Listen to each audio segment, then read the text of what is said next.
Welcome back. It's time for our Habitat for Humanity Restore Project of the Month. Okay, under here is the finished product. But let me just flash back. Let's take you back in time to when I was shopping for this last month. So take a look at what it looked like before. This was a beautiful wood coffee table with this beautiful scalloped hand-carved edge. And with a project like this, look at this. You don't want to change it into anything else because the craftsmanship is amazing. Now, if you look at the top right there, it had crayon, it had paint, it had been marker. I was like, what am I gonna do? Because I need to sand this, and I hope there's only certain ways you can sand. Sorry, I was looking at it. Oh, sorry, I was like, it went intently. black. I'm sorry, I don't know what's happening.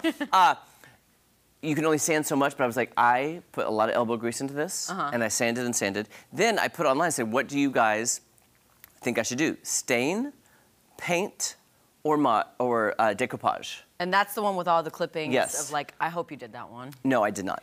Oh. Because the viewers voted. Oh. Sorry. And it was a mix-up between staining and painting, and a lot of people said, how about stain and paint? So when I was working on this, I made it several ways, and then I said, okay, I finished on this, and I really do like it. Here is, are you ready for this? Here is the finished product. The table, repurposed, that you can buy at Habitat Restore. There we go! Woo! Look at there, would you? So, let me tell you what I've done. The top, I sanded and sanded. I had to get years of crayon, paint, just debris. It was filthy. Okay. So I had to sand, sand, sand. I sanded the lower level, the top level. So I stained the top in this beautiful walnut finish with the satin sheen on top. It's going to be, and it's also sealed with a polyurethane. So hopefully, if you spill something on this, you can wipe it up sooner than later. Yes. If you let it sit there for a while, it's gonna ruin it. But you need to wipe that off immediately. But at least it has that protective layer on top. Now for the scallops and the legs. Let's come down here because I want you to see this. So I said a lot, and a good designer friend of mine in Branson also said, paint the legs white, and I loved it. So I painted everything white, but it did not look done to me. It looked very flat, like the white looked flat against this. So what I did is I took my electric hand sander and I started sanding the white to give it that shabby chic look. Now, shabby chic is very in right now, just with having something that looks distressed and having the historical look of something that's old. And this table is very old. We've just distressed the bottom part, but then left that nice stain on the lower level and the upper level. But to me, it balances so nice to have the finished look on top and then that shabby chic white. And the thing with shabby chic and distressing, you can't do it wrong. See, you can't do it wrong. You say that, but for someone that doesn't do this, I would distress so much and then not enough on other areas. I think I'd over-distress. And here's the thing, you just gotta trust your gut. Trust your gut. So here's the table that will be available at the ReStore starting tomorrow, but it's time to head over to the ReStore so we can check out what I'm gonna make for next month's project. It's time to shop for another project here at the Habitat ReStore in Springfield. And I love coming here because you never know what you're gonna find. Their furniture selection, it changes all the time, and you gotta get here before it's gone because I'm loving everything I'm seeing. This is all furniture that my grandparents had. Look at this, I love this desk. It's such full of character. And I'm not even kidding you, on the balcony of my grandmother's upstairs house, she had one of these vessel bowls and this mirror. This looks almost identical to that.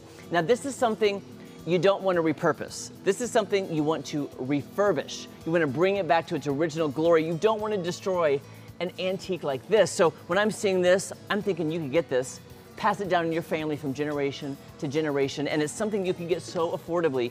Here at the ReStore, their furniture section is amazing. Look at all of this. Oh my gosh, jewelry boxes, nightstands, end tables, entertainment centers. Guys, everything you want. But here's the thing, you know, it is like that fall season, and I'm thinking I want to do like a fall project, maybe fall decor, and you never know what you're gonna find. So let me look over here.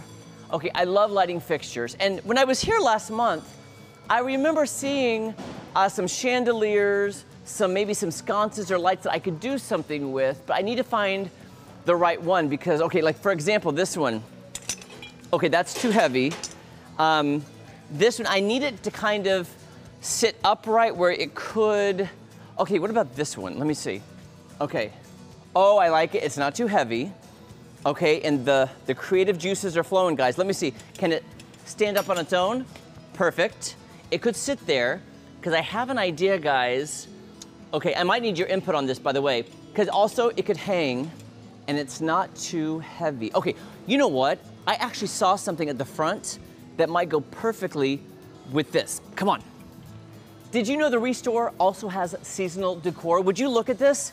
This is adorable and so much more affordable than all those other stores. Look, they have scarecrows and Halloween bags and pumpkins and everything you need. In fact, look at all this. Okay, scarecrow, yes. Some crows, mini scarecrows, medium-sized, a little bit bigger.